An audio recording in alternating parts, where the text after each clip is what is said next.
We're in a tough place right now. I mean, it's obvious. Our world is in a tough place right now.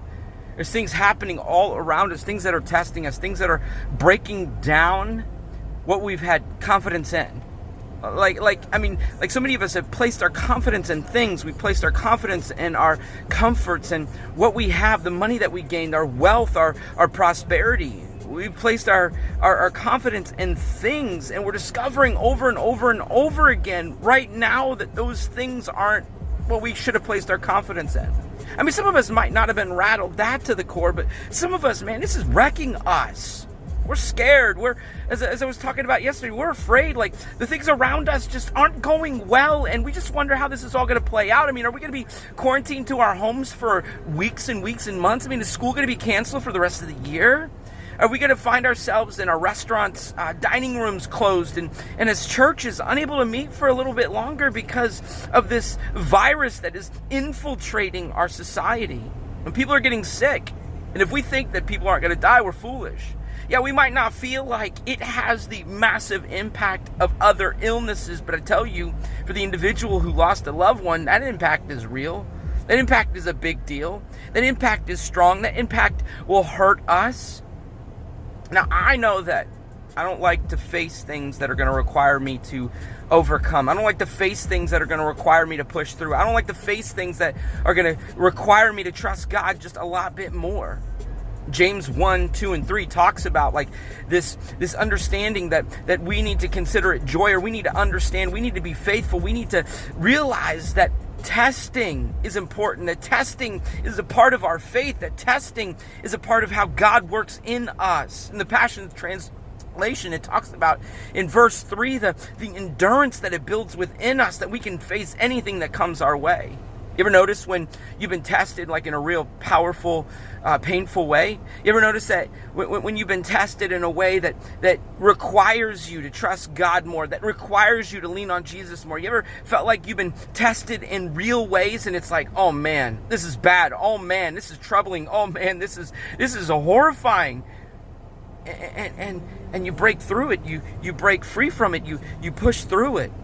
You find yourself in a moment that feels catastrophic, and you lean into God and you trust Him in faith, and you pray with your friends, you pray with your peers, you continue to experience and just involve yourself in church. You continue to experience all these things, and you're like, no, this is not going to slow me down. This is not going to break me. This is not going to hold me to bondage. I'm not telling you to be foolish or ignorant and walk out there in the public and do whatever you want to. I mean, I know that things are out of control in ways of fear mongering and creating an intensity of doubt and insecurity. I know that. I know at the same time that you just don't know. Your immune system may be able to fight it off. Others' immune system may not be able to fight it off. I feel like I'm trying to expose us to the reality of this without making you scared. But in all these things, whether it's a virus, whether it's COVID-19, whether it's a work-related experience, whether it's a traumatic experience, whether it's a relationship struggle, a relationship struggle in your marriage, with your spouse, a relationship struggle with your significant other, or your children, or your parents, or whatever it is. Like there's this emotional, it's taught, and it's this tug of war that's moving back and forth, and we're just like, man, I'm going to persevere, I'm going to work through this, I got to battle through this. And as we battle through it, we begin to realize that God is developing endurance in us. He's developing strength in us. He's developing the ability for us to stand and look at the trials and the difficulties right in front of us and say, you're not going to overpower me. You're not going to break me down. You're not going to devastate me. You're not going to cave my life in on itself. Why? Because I have confidence in Jesus Christ. I have confidence in the eternity that exists after all of this. And nothing is going to break my spirit. Nothing is going to break my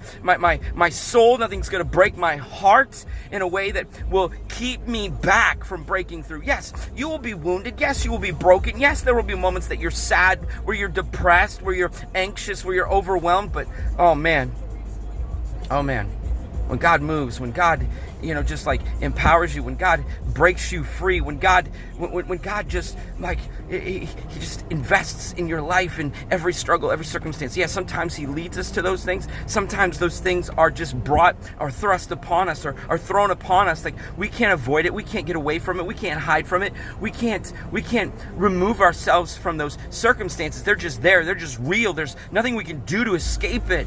And God's like, look at me, hold on to me.